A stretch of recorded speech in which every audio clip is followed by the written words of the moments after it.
जीवन की शुरुआत हमेशा आसान नहीं होती। हर किसी की किस्मत एक जैसी नहीं होती। किसी के लिए जीवन एक खुला आकाश होता है तो किसी के लिए तंग गलियों में सिमटा हुआ। कुछ लोग भाग्यशाली पैदा होते हैं, उनके पास बचपन से ही सब कुछ होता है, खिलौने, अच्छे कपड़े और पढ़ाई के लिए सुविधाएं। लेकिन कुछ लोग गरीबी में जन्म लेते हैं, जहां हर दिन एक नई चुनौती होती है। प्रोफेट टिंकू कश्यप का बचपन दूसरी श्रेणी में था। उनका जीवन अभावों से भरा था, जहां सपनों से ज्यादा हकीकत की कठोरता थी। कमी थी पैसों की, कमी थी सुविधाओं की, परिवार परेशान रहता था। हर महीने की शुरुआत और अंत में एक ही चिंता रहती, कैसे गुजारा होगा। बीमारी, बेरोजगारी, मानसिक तनाव, सब कुछ था। घर में कोई बीमार पड़ जाता तो इलाज के लिए पैसे नहीं होते। पिता को काम नहीं मिलता तो रसोई में चूल्हा ठंडा पड़ जाता। छोटी उम्र में ही टिंकू ने जीवन की कठोर सच्चाई देख ली थी। बचपन खेलने कूदने का समय होता है, लेकिन टिंकू के लिए वह जिम्मेदारियों का बोझ था। परिवार का सहारा बनने की चाहत थी। वह चाहता था कि उसके माता पिता को कभी भूखा न सोना पड़े, उसके भाई बहन स्कूल जा सकें। मन में प्रश्न थे जिनका कोई जवाब नहीं था। क्यों इतनी तकलीफ? क्यों भगवान ने उसे इस हालात में डाला? ईश्वर है तो वह मदद क्यों नहीं करता? क्या उसकी दुआएं सुनी जाएंगी? क्या कभी हालात बदलेंगे? दिन बीतते गए और टिंकू बड्ढे होते गए। हर साल के साथ जिम्मेदारियां बढ़ती गईं, लेकिन सपनों की चमक फीकी नहीं पड़ी। संघर्ष कम नहीं हुए, बल्कि बढ़ते गए।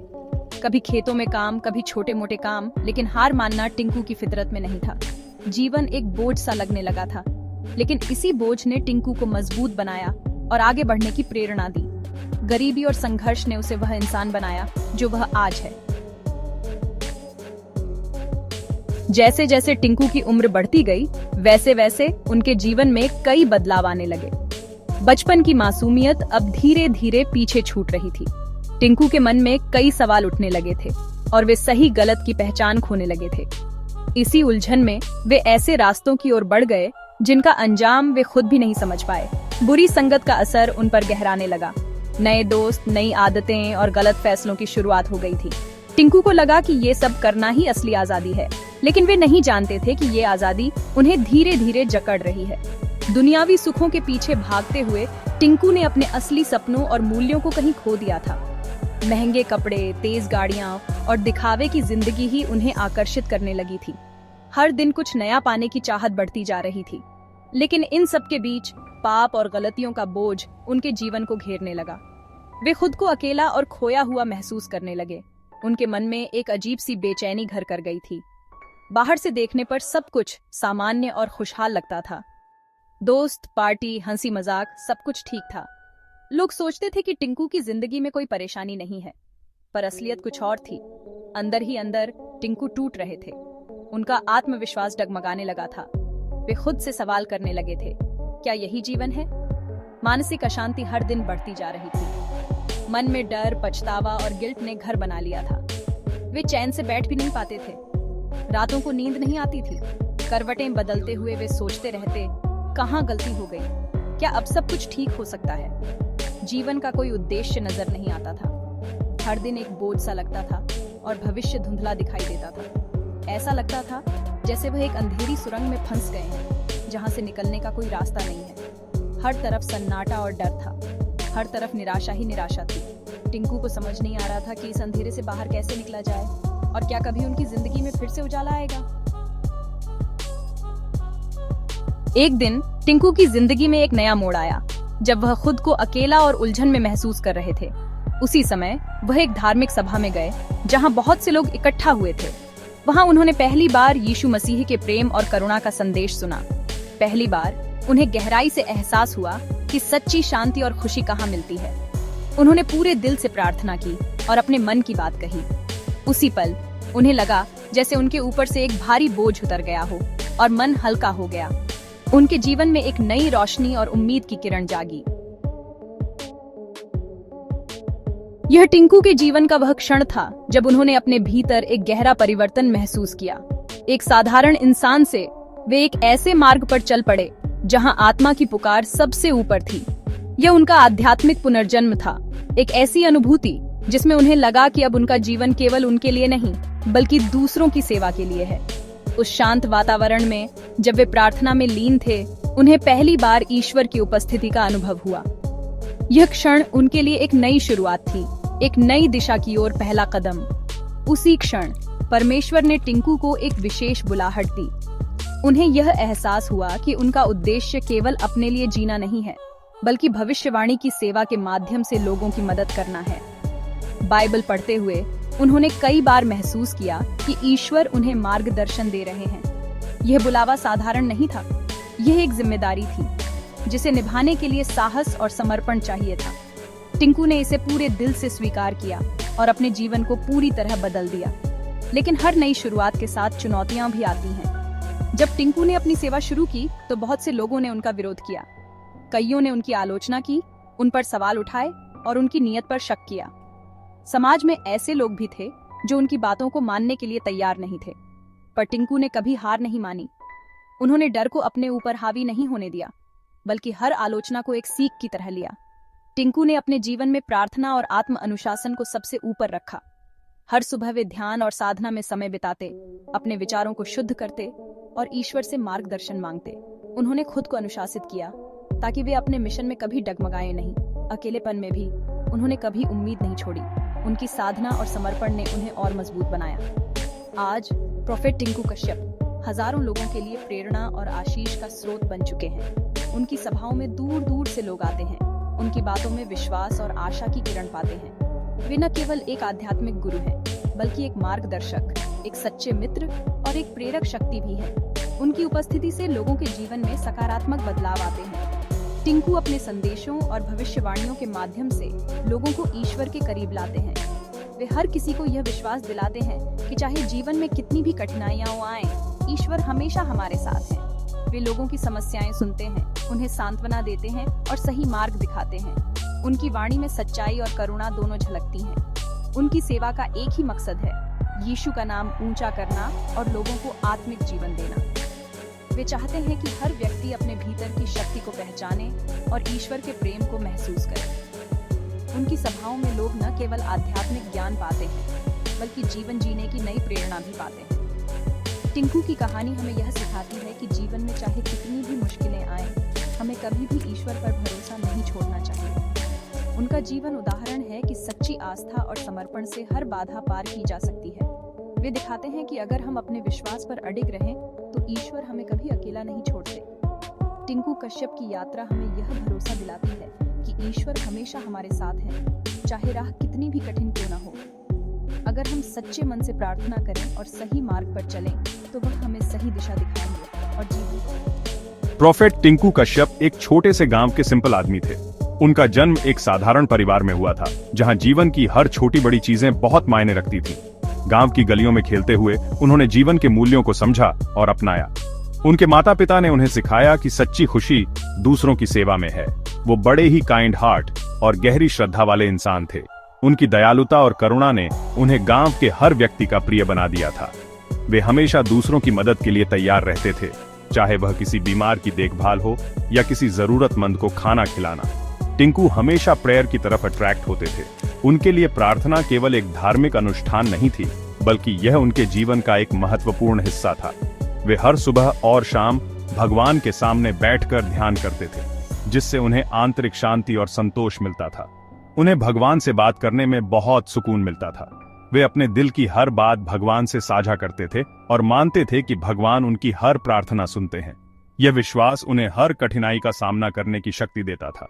उनका बचपन अपने परिवार और कम्युनिटी के प्यार से भरा था। उनके माता पिता और भाई बहन उनके सबसे बड़े समर्थक थे। गांव के लोग भी उन्हें बहुत प्यार करते थे और उनकी हर बात का सम्मान करते थे। उन्हें क्या पता था कि भगवान ने उनके लिए एक स्पेशल प्लान बनाया है। वे अपने जीवन को साधारण मानते थे, लेकिन भगवान की योजना कुछ और ही थी। उनके जीवन में आने वाली हर घटना उन्हें उस विशेष उद्देश्य की ओर ले जा रही थी। टिंकू की अर्ली लाइफ आम लोगों की तरह ही थी। वे भी अन्य बच्चों की तरह स्कूल जाते थे, दोस्तों के साथ खेलते थे और अपने परिवार की मदद करते थे। लेकिन उनके दिल में हमेशा कुछ अलग करने की चाहत थी।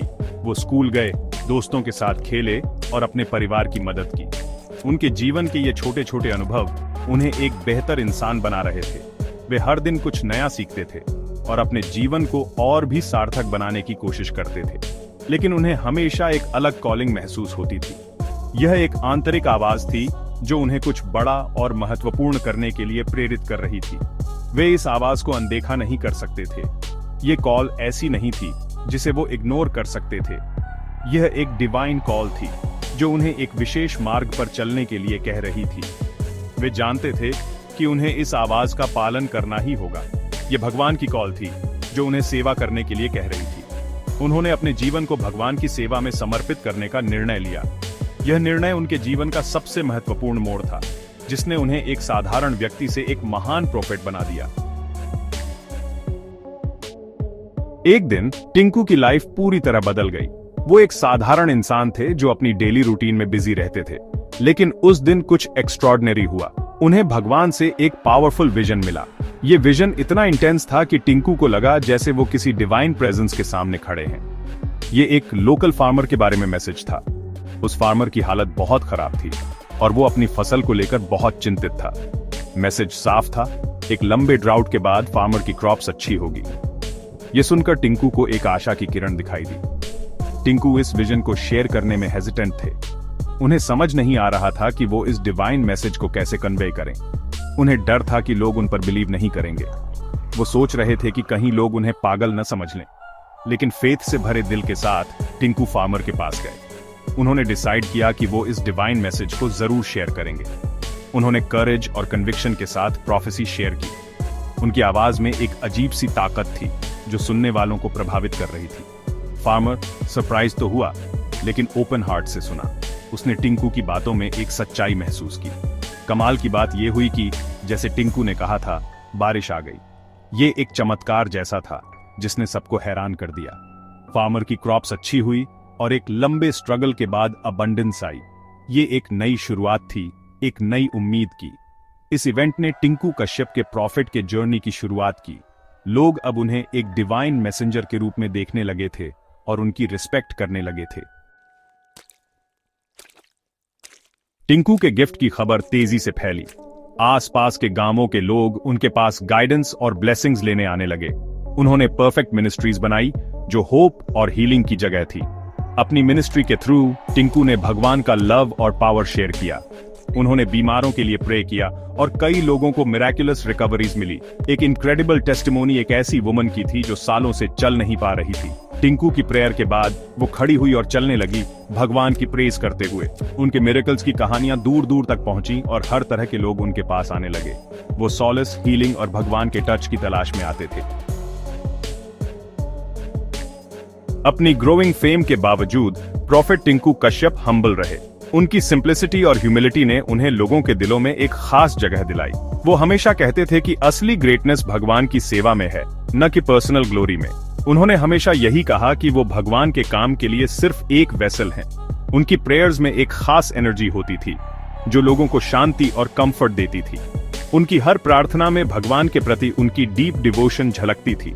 उनकी लाइफ उनकी अनवेवरिंग फेथ और दूसरों की सेवा करने के डेडिकेशन का प्रमाण थी। वो हमेशा दूसरों की मदद के लिए तैयार रहते थे, चाहे वो किसी भी परिस्थिति में हो। उनकी सेवा का दायरा बहुत बड़ा था, जिसमें गरीबों की मदद से लेकर बीमारों की देखभाल तक सब कुछ शामिल था। वो सिंपल लाइफ जीते थे, हमेशा दूसरों की नीड्स को अपनी नीड्स से पहले रखते थे। उनकी सिंप्लिसिटी और सेल्फलेसनेस ने उन्हें एक ट्रू रोल मॉडल बना दिया। वो हमेशा कहते थे कि असली खुशी दूसरों की मदद करने में है। प्रोफेट टिंकू कश्यप की लाइफ और मिनिस्ट्री हमें फेथ के इमेंस पावर की याद दिलाती है। उनकी टीचिंग्स ने अनगिनत लोगों को इंस्पायर किया और उन्हें एक बेटर लाइफ जीने के लिए मोटिवेट किया। उनकी बातें हमेशा दिल को छू जाती थीं और लोगों को सोचने पर मजबूर कर देती थीं।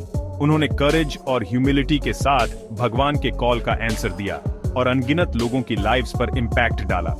उनकी जर्नी ने हमें सिखाया कि सच्ची ग्रेटनेस भगवान की सेवा में है और दूसरों की मदद करने में है। उनकी लाइफ एक लिविंग एग्जाम्पल थी कि कैसे फेथ और ह्यूमिलिटी के साथ हम बड़े से बड़े चैलेंजेस को ओवरकम कर सकते हैं। उनकी स्टोरी हमें इंस्पायर करती है कि हम भी अपनी कॉलिंग को एम्ब्रेस करें, चाहे वो कितनी भी बिग या स्मॉल क्यों ना हो। उनकी जर्नी ने हमें सिखाया कि हर एक इंसान के पास एक यूनिक पर्पस होता है और हमें उसे फुलफिल करने के लिए पूरी मेहनत और डेडिकेशन के साथ काम करना चाहिए। ये हमें सिखाती है कि फेथ के साथ सब कुछ पॉसिबल है। उनकी लाइफ और टीचिंग्स ने हमें ये सिखाया कि अगर हम सच्चे दिल से भगवान पर विश्वास करें और उनकी सेवा में लगे रहें तो कोई भी मुश्किल हमारे रास्ते में नहीं आ सकती। उनकी स्टोरी एक इंस्पिरेशन है कि फेथ और ह्यूमिलिटी के साथ हम किसी भी गोल को अचीव कर सकते हैं।